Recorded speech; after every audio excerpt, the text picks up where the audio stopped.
और अब सरकार को हमने अल्टीमेटम दे दिया है। भारत सरकार ये बात समझ ले कान खोल करके कि जनता कर्जे के कारण बहुत ज्यादा परेशान है और इसमें जनता की गलती नहीं है। समस्या क्या आ रही है, सरकार को ये लग रहा है कि इसमें जनता की गलती है।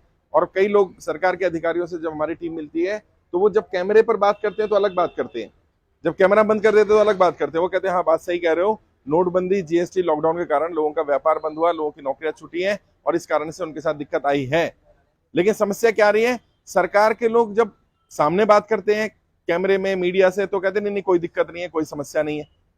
अभी क्या हुआ, 24 तारीख को हम लोगों ने वैसे तो मना किया था कि दिल्ली एनसीआर के लोग आए, बाहर से ना आए, फिर भी बाहर से लोग पहुंच गए और इतना फोर्स लगाना पड़ा। अगर आपने वो देखा हो लाइव तो काफी पुलिस भी लगाना पड़ा, काफी लोगों को रोका भी गया, लेकिन फिर भी जनता पहुंच गई। और हमने सरकार को अल्टीमेटम दे दिया 30 तारीख तक का, 30 जून 2023 तक सरकार ये बताए कि जैसे बड़े बड़े उद्योगपतियों को राहत दी गई है, मदद की गई है, क्या सरकार आम जनता के लिए भी ऐसा कुछ प्लान कर रही है कि नहीं कर रही है। और हमारी कोई बड़ी मांग नहीं है, मैंने बार बार कहा हमारी क्या मांग है। हमको ये तो नहीं मांग रहे कि हमें पैसा दे दो, हम ये तो नहीं मांग रहे कि भाई हमारा सारे लोन माफ कर दो। हम क्या कह रहे हैं, जो लोग नोटबंदी, जीएसटी, लॉकडाउन के कारण व्यापार बंद हो जाने या नौकरी छूट जाने के कारण कर्जे की दलदल में फंसे हैं, उनका लोन माफ हो जाना चाहिए। अगर सरकार लोन माफ नहीं कर सकती तो सरकार कम से कम 2 साल का समय दे दे, यही तो मांग है। जो व्यक्ति एक्सपायर कर गया, बहुत सारे लोग दुनिया में नहीं रहे, लोन लिया था, गाड़ी का लोन था, घर का लोन था, छोटे छोटे बच्चे, कमाने वाला कोई नहीं बचा, तो ऐसे केस में तो लोन माफ होना ही चाहिए, कम से उनका लोन माफ कर दो। और जब बड़े बड़े उद्योगपतियों को राहत दी जा सकती है, गौतम अदानी जी का 12,770 करोड़ रुपया लोन अंडरराइट किया गया है, 12,770 करोड़ रुपए। तो आम जनता का कितना लोन है यार, 2 लाख, 5 लाख, 10 लाख, 20 लाख, 50 लाख, 1 करोड़ तक का लोन है, इनको भी माफी दे दो। माफी नहीं दे सकते, समय दे दो, जैसे सरकार को ठीक लगे सरकार वैसे कर ले, लेकिन सरकार को राहत देनी पड़ेगी। और अब ये संख्या बल बढ़ती जा रही है तो सरकार पर प्रेशर भी पड़ रहा है। आज 3,44,000 लोग आवेदन कर चुके हैं अभी तक हमारे पास। जब मैंने कहा था कि जब ये संख्या 50,000 थी तो सरकार इसको सीरियसली नहीं ले रही थी, सरकार को लग रहा था, एक अधिकारी ने तो ये तक बोला हमें कि आप बना रहे हो प्रॉब्लम, प्रॉब्लम नहीं है। मैं बना रहा हूं प्रॉब्लम? क्या आप बताओ ईमानदारी से, क्या मैंने आपसे कहा कि आपके साथ प्रॉब्लम है और आप आ जाओ, या मैंने प्रॉब्लम क्रिएट कर दी? अब सरकार के लोग ये समझ के राजी नहीं है कि भाई मैं या कोई भी व्यक्ति कैसे अपनी प्रॉब्लम क्रिएट कर देगा कि खुद जानबूझ के गड्ढे में गिर जाएगा। एक व्यक्ति ने कहा कि नहीं आप तो डिफॉल्टर के साथ हो, जो लोग डिफॉल्ट कर गए। अरे भाई डिफॉल्ट कौन होता है? जिसके पास पैसा है और नहीं देना चाह रहा। मैं लिख करके दे सकता हूं, यहां जितने लोग खड़े हैं या जितने लोग हमारे साथ जुड़े हैं उनमें से एक भी ऐसा नहीं है कि उसके पास पैसा और वो देना ना चाह रहा हो। ये हो सकता है कि उसके पास प्रॉपर्टी है और बैंक प्रॉपर्टी हड़पना चाह रहा है और वो प्रॉपर्टी बचाना चाह रहा है। तो यार ईमानदारी से व्यक्ति ने अगर अपनी प्रॉपर्टी बनाई, अभी वेस्ट बंगाल में मैं गया, 80 साल के बुजुर्ग थे, पैरों में आकर के गिर के रोने लगे। कहते साहब मैंने जैसे तैसे करके बिजनेस शुरू किया, 4.5 करोड़ का लोन था और 15 करोड़ की हमारी प्रॉपर्टी बैंक ने हड़प ली। मतलब ये एक नेक्सस चल रहा है, एक ऐसा जाल बनाया गया है कि आम इंसान एक बार बैंक के जाल में फंस जाए और उसके बाद उसकी प्रॉपर्टी को हड़प लिया जाए, उसकी प्रॉपर्टी कब्जा करने के लिए कानून बनाए जा रहे हैं। और अगर इस तरह का कानून सरकार बनाएगी, चाहे सरकार कोई भी हो, मैंने वहां से मंच से ही बोला था, मेरी किसी नेता से, किसी पार्टी से, किसी से कोई लड़ाई नहीं है। मैं जनता के साथ हूं और जो जनता के साथ देगा हम उसका साथ देंगे। कई लोगों ने कहा कि जी आप तो नरेंद्र मोदी जी के खिलाफ या बीजेपी के खिलाफ बोले, नहीं, मैं उनके खिलाफ नहीं हूं। और अगर नरेंद्र मोदी जी चाहते हैं समर्थन मिले तो नरेंद्र मोदी जी क्या करें, नरेंद्र मोदी जी जनता कर्जा माफ कर दें। और अगर उन्होंने कर्जा माफ किया, मैं आपको विश्वास दिलाता हूं, मैं पहला व्यक्ति होऊंगा जो उनका समर्थन करेगा। बड़े बड़े उद्योगपतियों को आप राहत दे रहे हो, आम जनता से कौन सी दुश्मनी है? जनता का सपोर्ट नहीं चाहिए क्या? किसी ने कहा जी बड़े उद्योगपति तो पैसा देते हैं उनको, अरे तो जनता भी तो वोट देती है, हमारे वोट की कोई कीमत नहीं है क्या? और मैं कहता हूं चलो ठीक है, फिर भी तुम्हें लग रहा है मैं किसी नेता का विरोध कर रहा हूं, किसी पार्टी का विरोध कर रहा हूं, तो तुम अपने समर्थकों को कर्जा माफ कर दो। जो भाजपा के समर्थक है उनका तो कर दो यार कर्जा माफ, उनका भी कर्जा माफ नहीं करना। समस्या क्या है? जनता को मूर्ख बनाना है। लेकिन अब ये दिन ज्यादा दिन ऐसे चलने वाला नहीं इनका, क्योंकि इन्हें समझ में आ गया कि जनता संगठित हो गई है। और तुम लोगों को भी क्या करना है, मैंने मना किया था दिल्ली नहीं आना, फिर भी कुछ लोग पहुंचे। जब तक ना बुलाया जाए ना आए, क्योंकि क्या होगा, वहां अव्यवस्था हो जाएगी। मान लीजिए वहां पुलिस लाठी चार्ज कर दे, मान लीजिए पुलिस, क्योंकि उनके पास अधिकार है, अरेस्ट कर ले, दिक्कत हो जाएगी। ऐसा कोई काम नहीं करना। और अकेले अकेले अगर ये लड़ाई लड़ोगे, ना तुम सफल हो पाओगे ना मैं सफल हो पाऊंगा। लड़ाई संगठित होकर के लड़नी है। मेरे ऊपर कर्जा नहीं है, नईम पर कर्जा नहीं है, हमारी टीम पर कर्जा नहीं है। हम फिर भी ये लड़ाई क्यों लड़ रहे हैं या क्यों लड़ पा रहे हैं, उसका एक बड़ा कारण है कि बहुत सारे लोग जो परेशान हैं उन्होंने एक दूसरे की मदद करने का वादा किया। आप सब भी, जितने भी लोग नागपुर में रहते हो, सब लोग आपस में कनेक्ट हो जाओ। आपका व्हाट्सएप ग्रुप बना दूंगा, जितने लोग आ जाए हो, पहले भी व्हाट्सएप ग्रुप बने हुए हैं, आपस में कनेक्ट रहो। अब मान लो कोई साहूकार है, कोई बैंक वाला परेशान कर रहा है, भाई साहब के यहाँ परेशान करने गया, इनके यहाँ गया, इनके यहाँ गया, सब पहुंच जाओ। अच्छा, तुम 70-80 लोग अभी यहीं हो और यहाँ पर नागपुर में लगभग 2000 लोग जुड़े हुए हैं हमारे साथ। अगर सोचो 2000 के 2000 लोग इनके यहाँ चले जाएं, बैंक वाले की हिम्मत नहीं है कि आकर के इनके साथ बदतमीजी कर दे। प्रॉब्लम क्या है, हर कोई अपनी अपनी लड़ाई लड़ रहा है, ये अपनी लड़ाई लड़ रहे हैं, ये अपनी लड़ाई लड़ रहे हैं, ये अपनी लड़ाई लड़ रहे हैं, और इनकी आवाज उठाने वाला कोई नहीं है। और कर्जा एक ऐसी समस्या है, किसी को इंसान बता भी नहीं सकता। रिश्तेदार भी साथ छोड़ देते हैं, भाई अपना सगा भी साथ छोड़ देता है। ऐसे समय में मैं आपकी मदद कर रहा हूं, मेरी टीम आपकी मदद कर रही है और निस्वार्थ मदद कर रही है, कोई चार्ज नहीं ले रहे हम। सरकार ने अभी, हमने 30 तारीख का अल्टीमेटम जो दिया है, लेटर भेज दिया गया है सरकार को, और मुझे उम्मीद है सरकार अब बात करने के लिए बुला लेगी, क्योंकि हमने कह दिया है कि अगर 30 मई तक सरकार ने इस पर फैसला नहीं लिया तो फिर 30 मई के बाद हम जनता के बीच में जाएंगे और एक एक सांसद के यहां जाकर के बात करेंगे। देश के सभी 543 सांसदों को पत्र भेज दिए गए हैं, उनके पत्रों के जवाब का इंतजार किया जा रहा है। वो बताएं, जैसे नागपुर के सांसद हैं आपके नितिन गडकरी जी, लेटर भेज दिया उन्हें कि नितिन गडकरी जी बताएं कि नागपुर में जो जनता कर्जे की दलदल में फंसी है, उनका कर्जा माफ होना चाहिए कि नहीं होना चाहिए। जो भी जवाब उनका आएगा वो नागपुर में पूरे पोस्टर लगा करके बताया जाएगा। अगर वो कहेंगे कि हाँ जनता कर्जा माफ होना चाहिए तो हम उनके समर्थन में पोस्टर लगाएंगे, और अगर वो कहेंगे कि नागपुर की जनता कर्जा माफ नहीं होना चाहिए तो उनके विरोध में पोस्टर लगाएंगे। हमारी किसी से लड़ाई नहीं है। और जो सांसद मुझे सुनते हैं, लगभग सारे सांसद सुनते हैं, उन्हें भी मैं आपके माध्यम से बता देना चाहता हूं कि जनता को मूर्ख नहीं बनाया जा सकता। अभी तक 543 सांसदों को लेटर गए, 6 सांसदों के जवाब भी आ गए, और आप लोगों के लिए खुशी की बात यह है 6 के 6 सांसदों ने कहा है जनता का कर्जा माफ होना चाहिए। यह हमारे लिए बड़ी अचीवमेंट है। और पता है 6 के 6 सांसद एक पार्टी के नहीं है, 2 भारतीय जनता पार्टी के भी सांसद है इसमें, कांग्रेस के भी सांसद है इसमें एनसीपी के भी सांसद हैं, इसमें अलग अलग पार्टियों के सांसद हैं। यानी कि उन्हें भी समझ में आ रहा है कि जनता का साथ नहीं देंगे तो जनता भी हमारा साथ नहीं देगी। और आपको भी थोड़ा मजबूत बनना पड़ेगा। वो जाति की बात करेंगे, धर्म की बात करेंगे, आप कर्जे की बात करना। आप बोलना भैया मेरा कर्जा माफ कर रहे हो कि नहीं कर रहे हो, बताओ सीधा। मुझे जाति से कोई मतलब नहीं, मुझे धर्म से कोई मतलब नहीं। अगर आप मेरा कर्जा माफ करते हैं मैं आपका साथ दूंगा, अगर आपकी पार्टी कर्जा माफ करती है मैं आपकी पार्टी का साथ दूंगा, अगर आपके नेता आपकी पार्टी कर्जा माफ नहीं करते मैं आपका साथ नहीं दूंगा। थोड़ा डराना पड़ेगा साथ। मैं एक पॉलिटिकल ट्रेनर हूं, मैं नेताओं की नब्ज जानता हूं। ये जब तक इन्हें अपनी कुर्सी खतरे में नहीं दिखेगी तब तक ये तुम्हारे लिए काम नहीं करेंगे। जिस दिन इनको लग गया कि इनकी कुर्सी जा सकती है, एक ही डर सताता है इनको, बस कुर्सी का डर। एक बार डर दिखा दो, मैं कह रहा हूं झूठा ही डर दिखा दो, मत खींचना कुर्सी, डर तो दिखा दो कि कुर्सी खींच सकते हो। और करना क्या है, अभी सांसदों को लेटर भेजे जा रहे हैं, आगे की रणनीति बता रहा हूं तुम्हें। जिसका भी कोई घर कब्जा कर रहा हो, बैंक वाला परेशान कर रहा हो, कुछ भी कर रहा हो, लेटर लेकर के हमारी टीम को लेकर के सांसद जी के यहाँ चले जाओ। कोई रिकवरी वाला बदतमीजी करे, गाली गलौज करे, सांसद जी के यहाँ जाके उनको नंबर दो, लो जी रिकवरी वाला बात करो सांसद साहब, आप हमारे प्रतिनिधि हो ना, ये मुझे गाली दे रहा है, मैं आपका वोटर हूं, साथ दो मेरा। अभी तक नेता आपके यहाँ आते थे, अब चलो जाओ नेता के पास और उनसे काम करवाओ। किसी व्यक्ति ने कोई गलत कदम नहीं उठाना, किसी के पास खाने के लिए रोटी नहीं है, रहने के लिए घर नहीं है, कोई दिक्कत आ रही है, परेशानी आ रही है, कोई गलत कदम मत उठाओ। आपके सांसद विधायक को निधि मिलती है, पैसा मिलता है अपने क्षेत्र में आत्महत्याएं रोकने के लिए। सांसद विधायक को पैसा मिलता है उन लोगों की मदद करने के लिए जिन लोगों की मदद की जरूरत है। तो तुम कुछ मत करो, हमारा लेटर लेकर के जाओ, सांसद जी को बोलो भाई मेरे पास खाने के लिए नहीं है, मेरे पास रहने की जगह नहीं है, व्यवस्था कराना उसकी जिम्मेदारी बनती है। पता तो चले, अभी तक तो ऐसे ही चल रहा था काम। जनता को अपने अधिकार पता होंगे, तुम्हें अपने अधिकार पता होंगे, तो विश्वास करिए नेता तुम्हारी बात मानेगा। मैं कोई नेता नहीं हूं और मैं नहीं चाहता कि तुम में से हम में से कोई नेतागिरी करे, वो काम उन्हें करने दो। हमारी तो एक बीमारी है, इस बीमारी का इलाज चाहिए हमें। हाँ, क्योंकि इसका इलाज नेता ही कर सकते हैं, सदन से ही हो सकता है, इसलिए सांसदों से मांग कर रहे हैं। कई लोगों ने कहा विधायकों से मांग क्यों नहीं कर रहे, क्योंकि मैं थोड़ा पढ़ा लिखा भी हूं, मैं जानता हूं फाइनेंस का जो मुद्दा होता है वो केंद्र सरकार का मुद्दा होता है, वो राज्य सरकार उसमें ज्यादा इंटरफेयर नहीं कर सकती। अगर हम जाकर मुख्यमंत्री को बोलें आपके राज्य का, किसी भी राज्य के मुख्यमंत्री क्या बोलेगा, क्या भाई साहब मैं क्या कर सकता हूं, आप जाके प्रधानमंत्री से बात करो, वित्त मंत्री से बात करो। इसलिए हम सीधा प्रधानमंत्री और वित्त मंत्री के पास गए, उन्हीं से बात कर रहे हैं। और बात भी क्या कर रहे हैं, रिक्वेस्ट कर रहे हैं, हाथ जोड़कर विनती कर रहे हैं कि कम से कम आप हमारी समस्या सुन लो। मैं ये भी नहीं कह रहा कि आज ही समाधान कर दो, सबका लोन माफ कर दो, सबको बुला लो बस एक बार। और तुम्हें कोई फोन आ जाए, वित्त मंत्रालय से आ सकता है, लेटर आ सकता है, कोई व्यक्ति आ सकता है, अगर कोई कॉल आती है, लेटर आता है, व्यक्ति आता है, बुलाता है, जाना, फोन आए तो बात करना और अपनी सारी समस्या जो जेन्युइन है बता देना।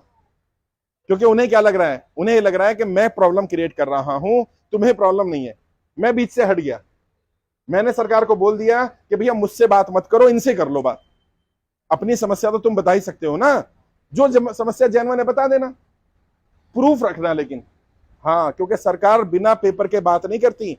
अगर मानो तुम में से कोई कहता है मेरा व्यापार बंद हुआ नोटबंदी के बाद, एग्जाम्पल के तौर पर, तो नोटबंदी से पहले कितना व्यापार था और नोटबंदी के बाद कितना व्यापार है, ये पेपर डॉक्यूमेंट्स रखना अपने पास। अभी देहरादून में एक व्यक्ति ने बताया कि मेरी दुकान में आग लग गई और आग लगने के बाद मेरा इंश्योरेंस नहीं दिया कंपनी ने और मैं बैंक की किस्त नहीं भर पाया, मेरा लोन एनपीए हो गया। बात सही है, जब व्यापारी बंद हो गया इंश्योरेंस कंपनी को पैसा देना चाहिए था। मैंने उससे प्रूफ मांगा, उसके पास कोई प्रूफ नहीं था। अगर आग लगी है दुकान में तो दुकान का कोई प्रूफ होना चाहिए। कहते साहब ध्यान नहीं दिया, ऐसे नहीं होता ना। मैं कैसे मानूं, सरकार कैसे मानेगी? कल को कोर्ट में भी जाएंगे हम सुप्रीम कोर्ट भी जाएंगे, कोर्ट तुम्हें बुलाएगी, कोर्ट को तो बुलाना ही पड़ेगा। कोर्ट क्या मांगेगी? कोर्ट मांगेगी सबूत दिखाओ, भाई तुम्हारा व्यापार बंद हुआ जीएसटी के कारण, मान लेते हैं, तो जीएसटी से पहले कितना व्यापार था और जीएसटी के बाद कितना व्यापार है, ये तो साबित करना पड़ेगा ना। इतने पेपर रेडी रखना, क्योंकि लोन उन्हीं का माफ होगा जब भी होगा जो साबित कर देगा कि वो जेन्युइन केस है। कई लोग कह रहे हैं लॉकडाउन के कारण मेरा व्यापार बंद हो गया या मेरी नौकरी छूटी। अब मानो कोई नौकरी करता था आप में से, लॉकडाउन के बाद कंपनी बंद हो गई या आपको निकाल दिया, कंपनी बंद नहीं हुई, लेटर दिया होगा ना, वो लेटर संभाल के रखना। अगर कंपनी बंद हो गई है तो कंपनी बंद होने का प्रूफ संभाल कर रखना, क्योंकि कंपनी जब बंद होती है तो अखबार में भी निकालते हैं कि हम कंपनी की यूनिट बंद कर रहे हैं। अगर तुम्हारे पास कोई एक भी प्रूफ हुआ और ये साबित हो गया तुम जेन्युइन हो, तो मैं विश्वास दिला रहा हूं, ये सरकार हो या नई सरकार हो, तुम्हारा लोन तुरंत माफ हो जाएगा या तुम्हें समय मिल जाएगा। और ज्यादातर लोग, यहां जितने लोग भी, अभी मैं आप सबसे पूछूं ईमानदारी से कि अगर सरकार सिर्फ 2 साल का समय दे दे, ना इंटरेस्ट पे करना, ना पेनल्टी लगेगी, ना ईएमआई देनी, 2 साल तक खुलकर अपना काम करो, तो मुझे लगता है आधे से ज्यादा लोगों की तो समस्या अपने आप ही समाप्त हो जाएगी। तो समय देने में सरकार के पैसे भी नहीं लगने।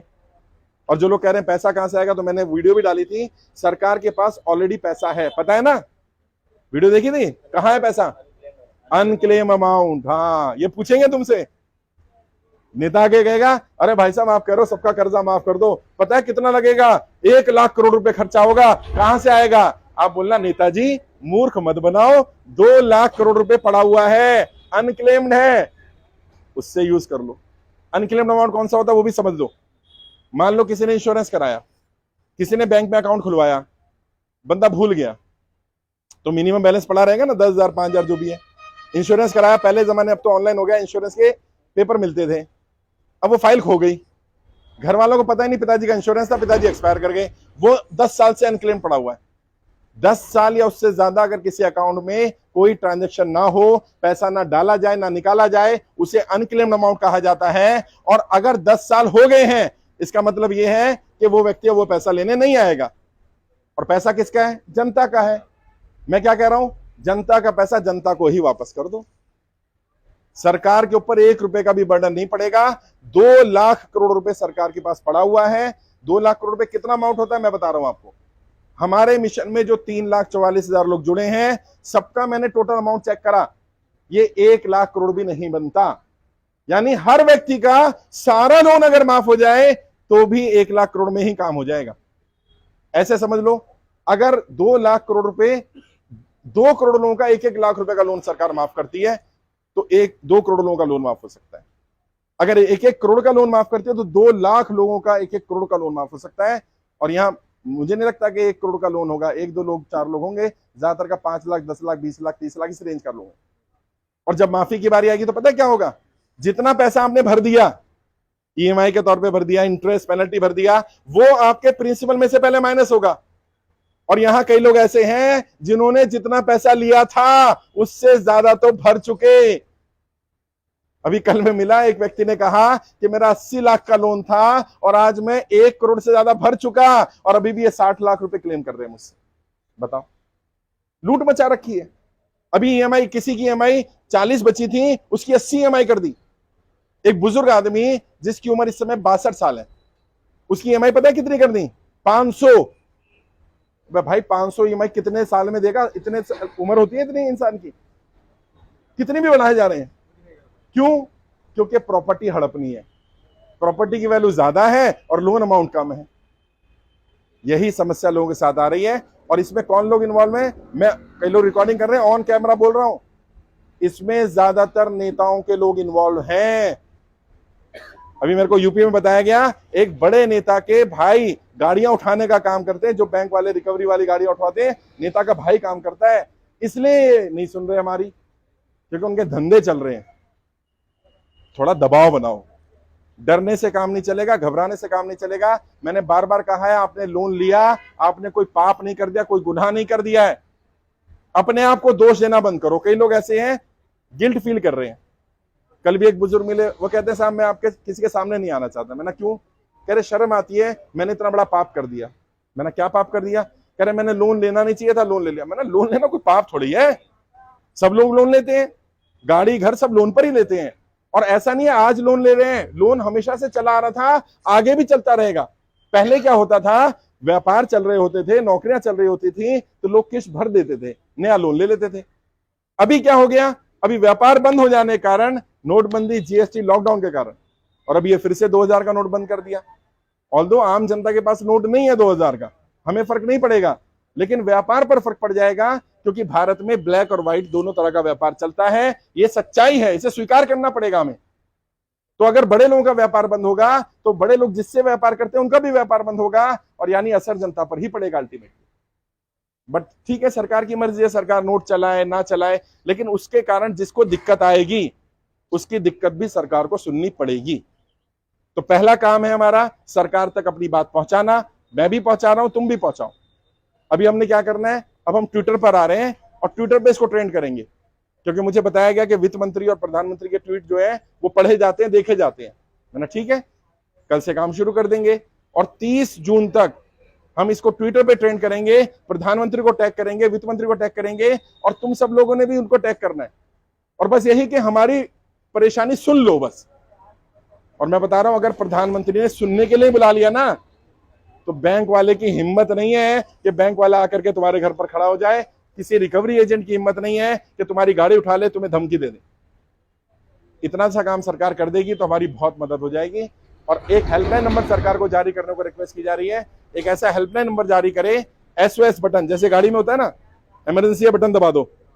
SOS बटन बिजनेस के लिए होना चाहिए कि बिजनेसमैन तुरंत वो बटन दबाए कि मुझे दिक्कत आ रही है, तो तुरंत सरकार को पता चल जाए कि इस व्यक्ति को दिक्कत आ रही है।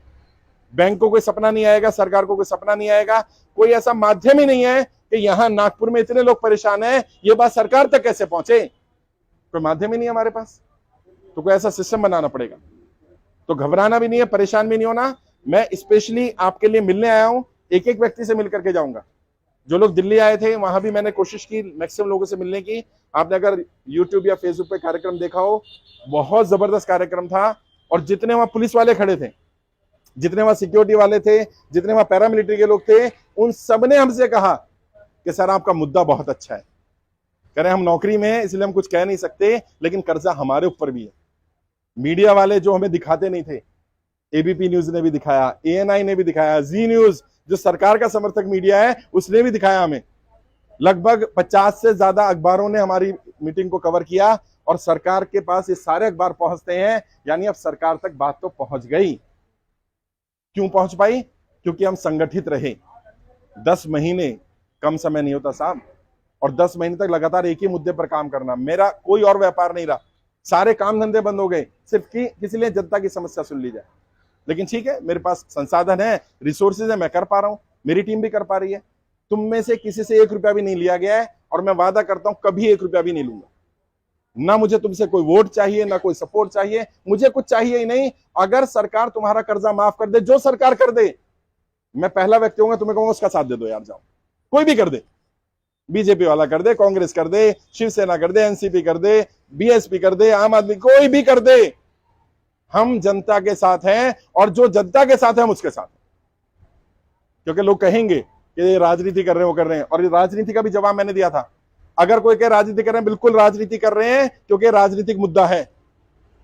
हम धर्म की राजनीति तो नहीं कर रहे, जाति की तो नहीं कर रहे, बांटने की तो नहीं कर रहे, हम तो अच्छे काम की राजनीति कर रहे हैं। और अगर तुम चाहते हो हमारी राजनीति समाप्त हो, मुद्दा समाप्त कर दो, कर्जा माफ कर दो, हमारी राजनीति समाप्त हो जाएगी। क्योंकि जो मुद्दे के आधार पर राजनीति करता है, उसकी राजनीति समाप्त करने का सबसे बढ़िया तरीका होता है उस व्यक्ति का मुद्दा समाप्त कर दो। अगर वो चाहते हैं कि मैं इस पर राजनीति ना करूं, ये लोग राजनीति ना करें, हमारा भैया लोन माफ कर दो, करना पड़ेगा साहब। और तुम्हें भी एक ही मांग है बस, या तो कर्जा माफ कर दो या फिर 2 साल का समय दे दो। पूछेगा, मीडिया वाला पूछ सकता है, क्योंकि अब ये मीडिया में आ गई बात, मीडिया आएगा। हमसे डाटा मांगा था मीडिया वाले ने कि जी इनके नंबर दे दो। मैंने फोन नंबर नहीं दूंगा, मैं, आप मेरे साथ चल लो या मेरी टीम का व्यक्ति जाएगा, उससे जाके मिल लो। तो हमने कुछ डाटा दे दिया है, अलग अलग राज्यों का, अलग अलग लोकसभा का 50-50 लोगों का डाटा मीडिया को दिया है हमने। अब मीडिया वाले लोग तुमसे संपर्क कर सकते हैं, जो समस्या आई है तुरंत बताना। अगर तुम बताओगे, मुझसे ज्यादा बेहतर तरीके से तुम अपनी समस्या रख सकते हो। जिसकी जो समस्या, क्रेडिट कार्ड की समस्या होगी, एनबीएफसी से लोन लिया, किसी प्राइवेट फाइनेंसर से, साहूकारों की बहुत समस्या आ रही है, 10-10, 15-15, 20-20% इंटरेस्ट पर पैसा ले रहे हैं। सोचो, मैं चांदनी चौक गया, उस व्यक्ति ने बताया मेरे भाई ने 50 लाख रुपए 10% ब्याज पर, 10% ब्याज, समझते हो? 50 लाख रुपए का 10% महीना, 5 लाख रुपए का ब्याज अगर देगा तो कब तक दे देगा यार? कहते 18 महीने उसने ब्याज दिया, अंत में वो नहीं दे पाया, साहूकार उसे बदतमीजी करने लगे और उस व्यक्ति ने सुसाइड कर लिया, आत्महत्या कर ली। सोचिए, 18 महीने में 10% के हिसाब से 5 लाख रुपए महीना दिया उसने, 90 लाख रुपए दे दिया 18 महीने में, मतलब डबल हो गया उसका पैसा। और साहूकार को शर्म नहीं आई कि उसको फिर भी धमकी दे रहा है। मध्य प्रदेश में पता चला, वहां क्या बोलते हैं साहूकार, अगर आप किस्त नहीं दे पा रहे, अपनी बहन को, अपनी बेटी को भेज दो मेरे पास। मतलब किस हद तक गिर गए लोग। और यह समस्या इतनी गंभीर होती जा रही है कि इसका समाधान करना बहुत जरूरी हो गया है। हमारी बहन बेटियों की इज्जत के साथ खिलवाड़ हो रहा है और लोग कर्जे के कारण कम आत्महत्या कर रहे हैं, इस बदनामी के कारण ज्यादा आत्महत्याएं हो रही हैं। तो इस बदनामी से भी बचाना है हमें समाज को। लड़ाई लंबी है, मुझे भी पता है समय लग रहा है, आपको भी पता है समय लग रहा है, लेकिन ये इतना आसान होता अगर, तो अब तक कोई भी नेता कर देता, कोई भी सरकार कर देती। ये पहली बार भारत में हो रहा है। और जिस दिन होगा असली दिवाली, असली ईद उसी दिन मनाएंगे जिस दिन जनता का कर्जा माफ हो जाएगा। और जो भी तुमसे बात करता है, मीडिया का करे, सरकार का करे, अपनी मांग रख दो, तुम क्या चाहते हो। मांग ऐसी मत रखना व्यक्तिगत हो, मांग ये रखना कि मेरा भी कर्जा माफ हो जाए या मुझे भी समय मिल जाए और मेरे क्षेत्र में जितने भाई बहन जुड़े हुए हैं उन सबकी भी मदद हो जाए। उन्हें भी लगे कि यार ये अकेला अपनी लड़ाई नहीं लड़ रहा, अपने लिए तो जानवर भी जी लेते हैं यार, मैं अपनी लड़ाई थोड़ा रहा हूं, मुझ पे थोड़ी कर्जा है। कई लोगों ने कहा इस पे कर्जा होगा, मैंने कहा पहली बात तो मुझ पर है नहीं, और अगर फिर भी सरकार को लग रहा है मैं अपनी लड़ाई लड़ रहा हूं, मेरा मत माफ करना यार, और बताओ। अच्छा, तुम सब कहना शुरू कर दो भाई मेरा मत करना, इनका कर दो। अब ऐसा तो नहीं होगा ना कि इन सबका हो जाए, तेरा ना हो, तेरा भी हो जाएगा। संगठित हो जाओ। बचपन में कहानी सुनी थी ना, एक एक लकड़ी को कोई भी तोड़ सकता है, लकड़ी का गट्ठर बन जाएगा तो कोई नहीं तोड़ सकता। और हमने जो वहां नारा दिया वही नारा अब हमारा रहेगा, जनता का कर्जा माफ करना पड़ेगा। हाँ, एक बार बोल देते हैं, जनता का कर्जा माफ, जनता का कर्जा माफ, जनता का कर्जा माफ करना पड़ेगा। हम कुछ नहीं मांग रहे, हमारी यही मांग है, बड़े बड़े उद्योगपतियों को राहत मिल सकती है तो जनता को राहत क्यों नहीं।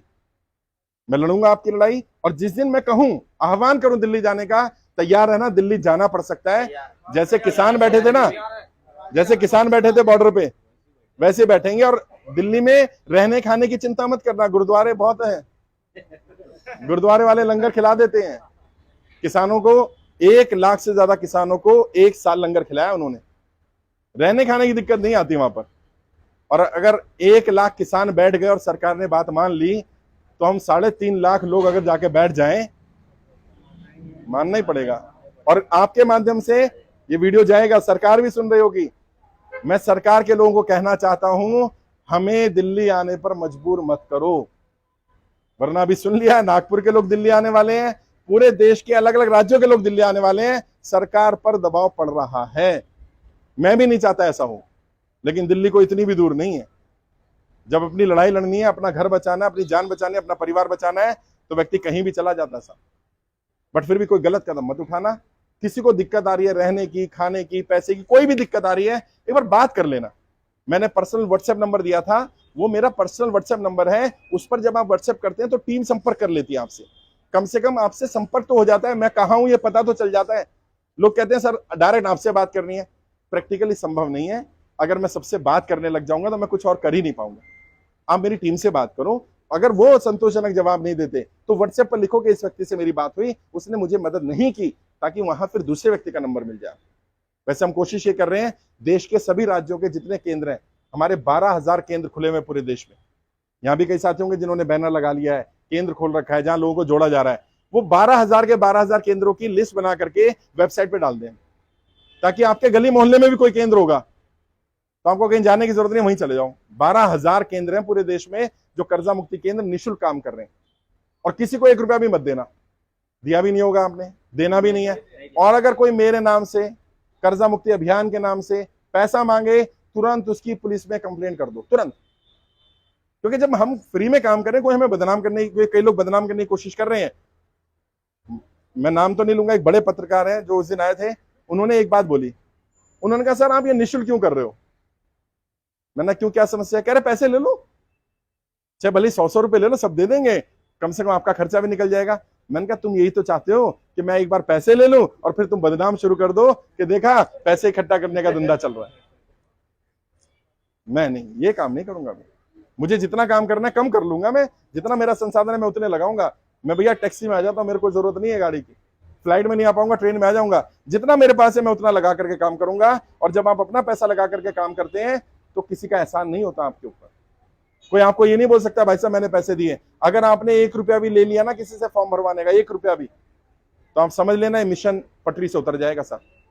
फॉर्म भरवाने का, ट्रेनिंग के नाम पर, लोन माफी के नाम पर किसी को 1 रुपया भी नहीं देना, आपने भी नहीं देना। और कोई अगर मांगने लग जाए तो उसकी कंप्लेंट भी करना, क्योंकि मुझे नहीं पता यार, 100 दोस्त 100 दुश्मन, कई लोग बदनाम करने की कोशिश कर रहे हैं। अभी किसी ने मेरे को बोला, मैं बिहार में गया, कहते हैं यार आप मुसलमानों के कर्जे की माफी की बात कर रहे हो। मैंने कैसे? कहते हैं आपके साथ ज्यादातर मुस्लिम जुड़े। मैंने आए हो कहीं मेरे कार्यक्रम में? कह रहे नहीं आया तो नहीं। मैंने तुम्हें कैसे पता?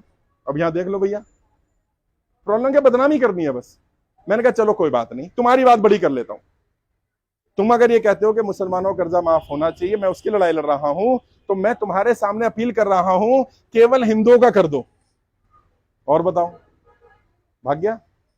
क्यों चला गया? तो फंस गया मैं।